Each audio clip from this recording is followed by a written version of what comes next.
December 1944. Deep in the frozen forests of Belgium, snow falls silently over a battlefield that shouldn't exist. The German army, in its final desperate gamble, has unleashed the Battle of the Bulge, a surprise offensive meant to split the Allied lines and crush their spirit.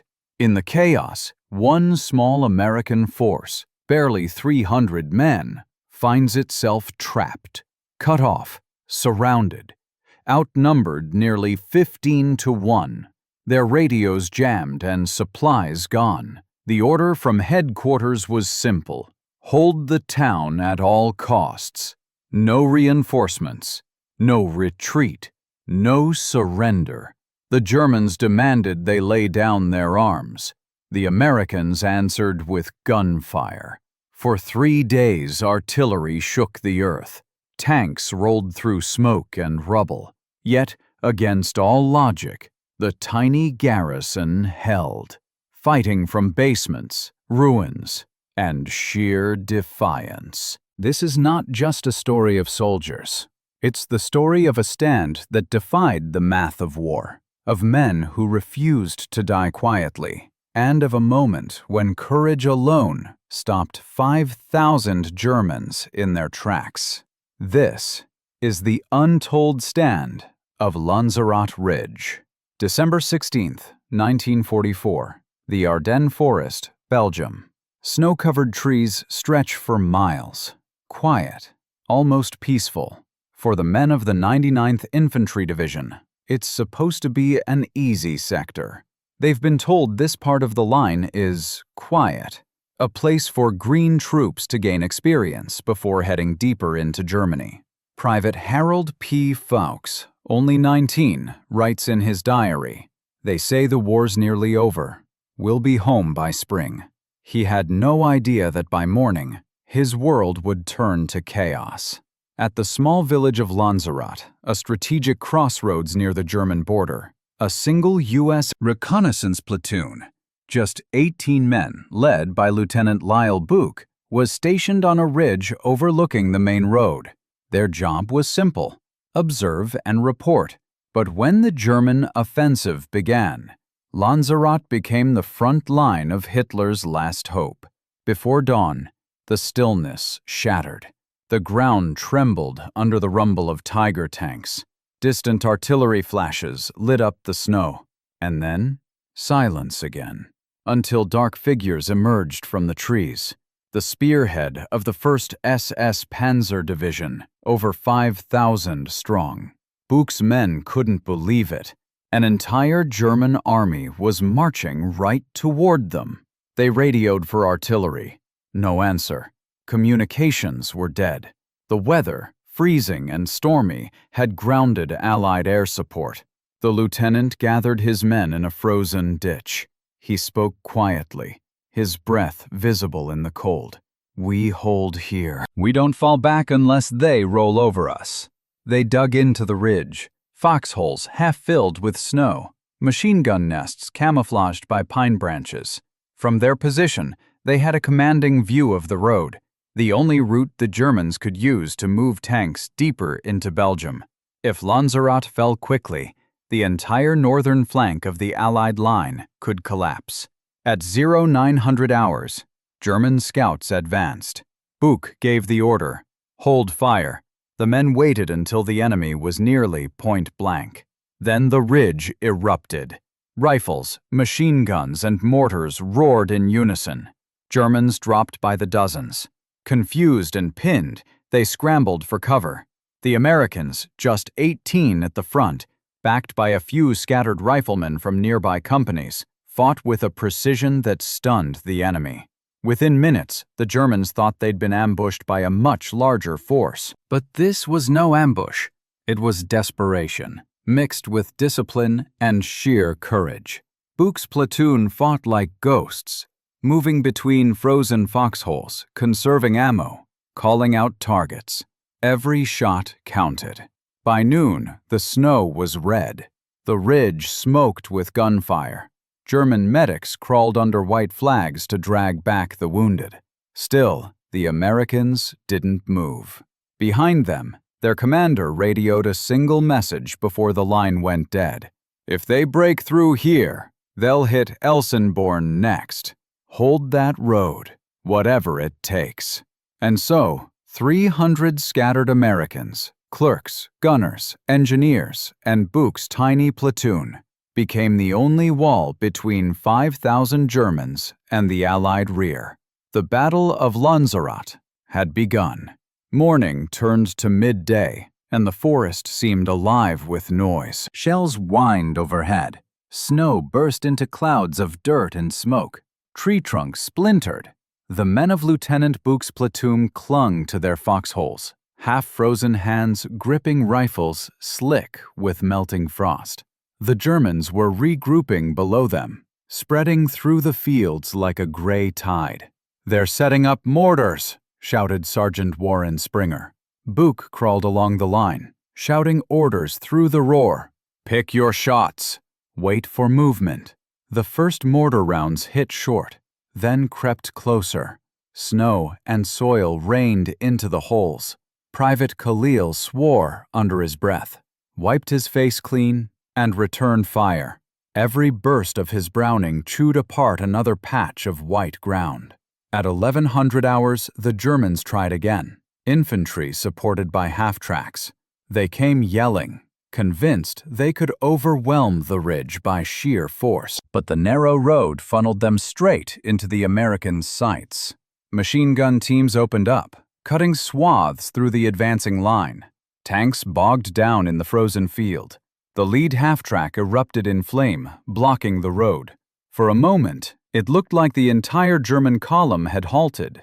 From a nearby farmhouse, a German officer shouted through a loudspeaker, promising mercy if the Americans surrendered. Bouck's answer was another burst of gunfire that shattered the megaphone. By early afternoon, ammunition was running low. The men rationed each bullet, using captured German weapons when their own magazines ran dry.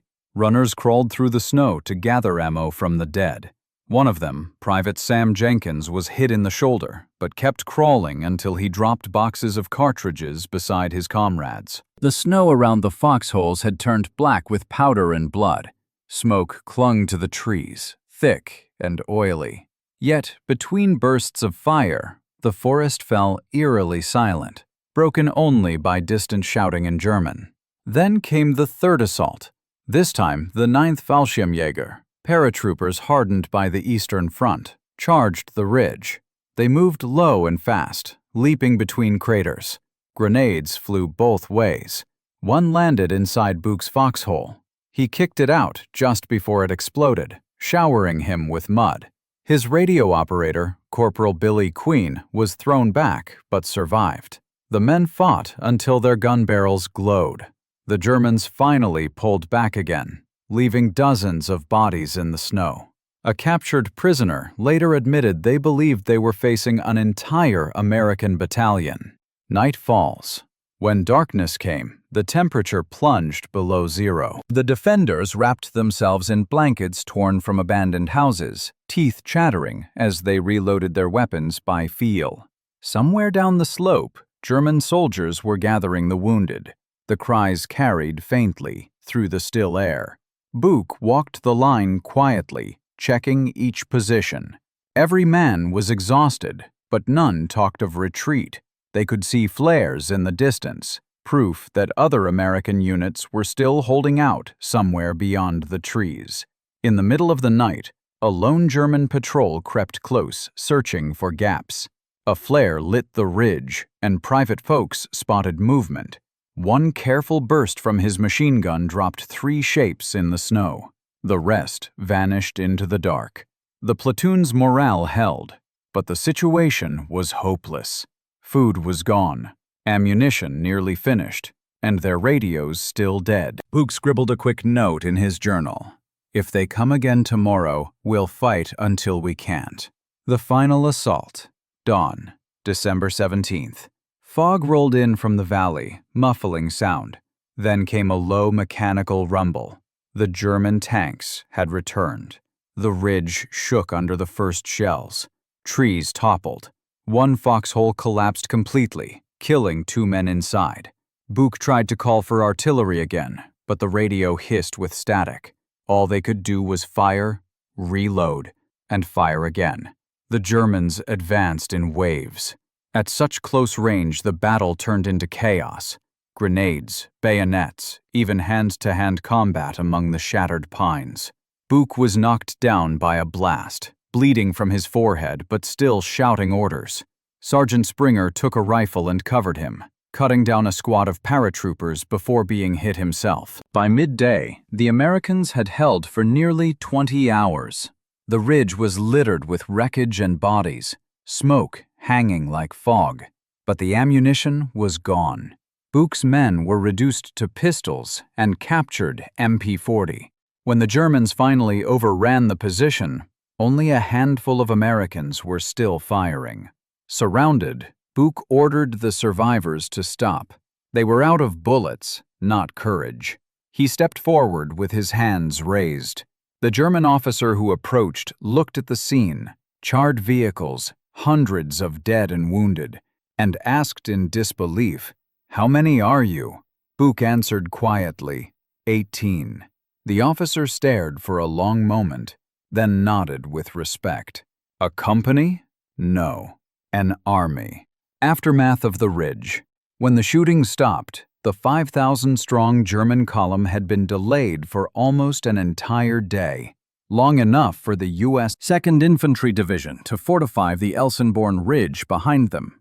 That single delay would choke the northern arm of Hitler's offensive and help decide the outcome of the Battle of the Bulge. Bouck's men were marched away as prisoners, frostbitten, bruised, but alive. They had held the line longer than anyone thought possible. The war would not remember them for decades, but history would one day call their fight what it truly was, the stand that broke the German advance before it began. When the gunfire finally died, the forest echoed with silence, that heavy, unreal quiet that only follows disaster. The men of Lieutenant Bouck's platoon lay where they had fought, in foxholes filled with snow and smoke, surrounded by wreckage. Some were bleeding, others too cold to move. Out of the haze came German voices. Paratroopers advanced cautiously, rifles ready. They had spent hours trying to wipe out what they thought was a battalion. Now, as they reached the ridge, the truth dawned. There were barely 24 Americans left. A German officer in a long coat stepped forward. He looked around at the hundreds of bodies scattered across the slope, the burned half-tracks blocking the road, and the tanks immobilized by wreckage. His expression shifted from anger to disbelief. "This," he muttered in German, "this handful stopped us?" Bouck, his uniform torn and face streaked with dried blood, was brought before the officer. The man asked again, through an interpreter, how many Americans had defended the ridge. Bouck answered softly, 18 at the start. For a long moment, the officer simply stared. Then, he saluted. The road that didn't fall down. In the valley, the German column was in chaos. The blocked road at Lanzerath meant every tank, truck, and artillery piece had to reroute through back trails. Hours were lost. That delay allowed the U.S. 2nd and 99th Infantry Divisions to fortify the Elsenborn Ridge, the last natural barrier before Liège. When Hitler's northern spearhead finally reached those new positions, the Americans were dug in, ready, and backed by artillery. The German offensive, meant to split the Allied armies, slammed into a wall of fire it could never break. And it started because 18 men had refused to give way. Inside Captivity Bouck's, survivors were marched through the snow to a German command post. Their hands were numb, their boots soaked. Some could barely walk, but they walked tall. German soldiers passing by whispered and pointed at them with something like respect. At a barn that served as a temporary holding area, a Wehrmacht doctor treated their frostbite. He asked Bouck almost curiously, "Why didn't you retreat?" Bouck answered simply, We didn't have orders to. That sentence, cold, matter-of-fact, summed up the entire defense. They had been told to hold, and they had. Nothing more. That night, as artillery rumbled in the distance, Bouck sat on the straw floor with Sergeant Springer, who had been hit twice but refused evacuation. Springer smiled through cracked lips. You think anyone will believe 18 men stopped 5,000? Bouck managed a laugh. No, but maybe someday they'll count the hours we bought. Echoes down the line. Those hours meant everything.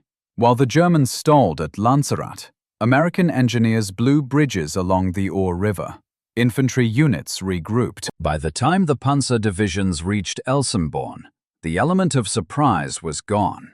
U.S. artillery, positioned on the ridge the defenders had protected, tore into the attackers with devastating accuracy. Hitler's dream of splitting the Allied front died in those frozen woods. What he called the last throw of the dice had already been decided by men whose names he would never know.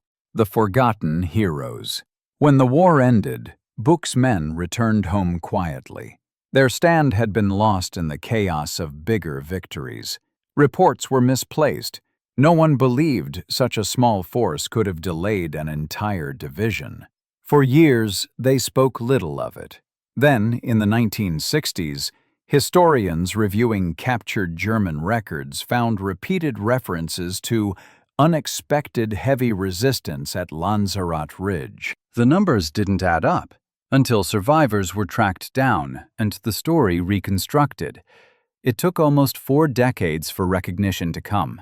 In 1981, every member of Bouck's platoon received the Presidential Unit Citation, the highest award for collective heroism. Several had already passed away.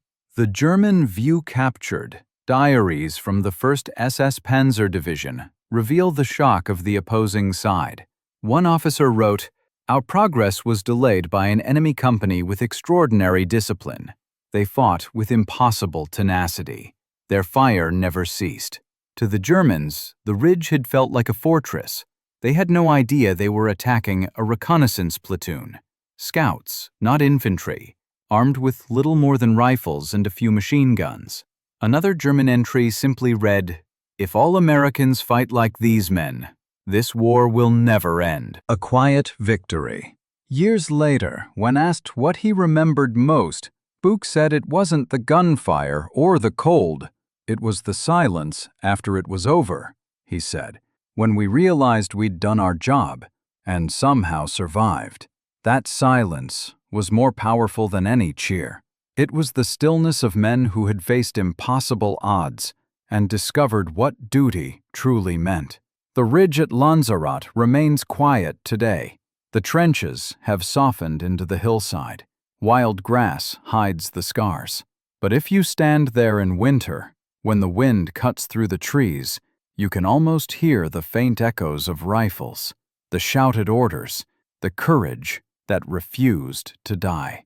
Because some battles are not about victory, they're about refusal.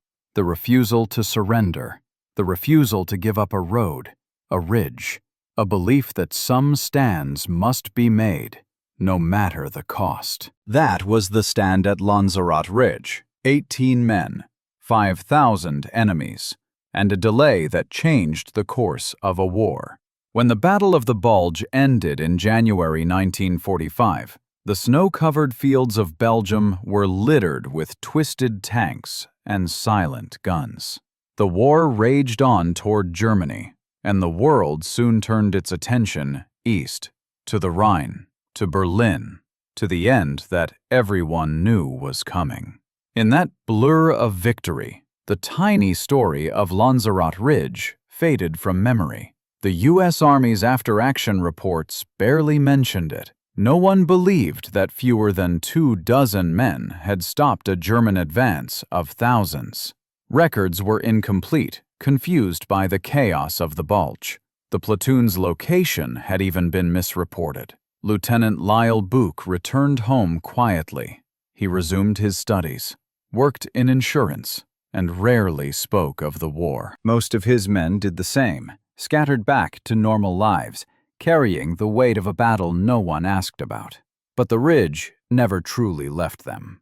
The weight of memory. For years after, survivors met occasionally, exchanging letters and memories. They talked about the cold, the deafening artillery, and the long walk into captivity. Many still woke in the night to the sound of gunfire that wasn't there. Bouck once told a reporter, "We didn't think of ourselves as heroes. We were just doing what soldiers are supposed to do, hold until relieved." He never bragged, never exaggerated. If anything, he seemed almost surprised that people wanted to hear about it. But as historians dug deeper into the Battle of the Bulge, the scale of their defense became clear. German operational logs confirmed it. The advance of the 1st SS Panzer Division, Hitler's elite, had been delayed by nearly an entire day. That day gave the U.S. 2nd Infantry Division time to dig in at Lanzerath Ridge, which would become the northern anchor of the entire Allied defense. In short, Lanzerath Ridge bought the time that saved the front. Recognition comes late. In 1965, a Belgian historian named Henri Rogister began documenting the events at Lanzerath. He interviewed local villagers who had watched the battle from cellars. They spoke of seeing an endless column of Germans stopped by constant gunfire from the ridge. When Rogister found Bouck and his men decades later, they were stunned anyone still remembered. He helped bring their story to light in military journals, and gradually the U.S. Army took notice. In 1981, 37 years after the battle, President Reagan's administration awarded the platoon the Presidential Unit Citation, the nation's highest collective honor. For Bouck, who had carried the guilt of surrender for decades, it was a moment of quiet redemption. Standing at the ceremony, he said softly, "We didn't win that fight. We just didn't lose it." The German perspective. Years after the war, a German officer who had fought at Lanzerath visited the site. Standing on the ridge, he shook his head and told a Belgian guide, "We thought we were fighting an entire regiment." It was impossible to believe it was only one platoon. That admission, decades later, carried a kind of respect that medals could not. Even the enemy had recognized what the world had missed. Lanzerath today. Today, the village of Lanzerath is peaceful, a small cluster of houses surrounded by green fields. The ridge is quiet, marked by a simple stone monument that reads, "Here, 18 Americans held off 500 Germans, 16th to 17th December 1944. Visitors often come expecting a large battlefield, but find only a gentle hill, trees whispering in the wind, and a view across the valley where history almost changed. On winter mornings, mist rises from the fields like the smoke that once hid tanks and soldiers. Locals say that sometimes, when the air is perfectly still, you can hear echoes, the crack of rifles, the faint thunder of artillery, the voices of men shouting orders, lost to time. The legacy of the few. What happened at Lanzerath Ridge isn't just a military story. It's a story about belief. Belief that orders matter, that courage can exist without witnesses, that sometimes a handful of determined people can decide the fate of thousands. Military academies now study Bouck's defense as a lesson in leadership under impossible odds. The key takeaway isn't tactics or weapons. It's mindset. Discipline over fear. Duty over survival. For the men who fought there, that day defined everything that came after. Some went on to long lives, raising families and building quiet careers. A few never truly came home. But all of them carried the same truth, that courage isn't measured by numbers. It's measured by resolve. The last salute. When Lieutenant Lyle Bouck passed away in 2016, his coffin was draped in the American flag, the same colors that had flown over his frozen foxhole 72 years earlier. Veterans of his platoon, old and frail, stood to salute him one last time. As the bugle played taps, one of them whispered, "We held, Lieutenant. We really held." The world may not have noticed in 1944, but history did. Because sometimes the greatest victories aren't marked by territory gained or enemies destroyed. They're marked by a line held, a promise kept, and a stand that refused to break. Lanzerath Ridge was that stand. 18 men, 5,000 enemies, and the echo of courage that still rolls through history, like thunder over a frozen field.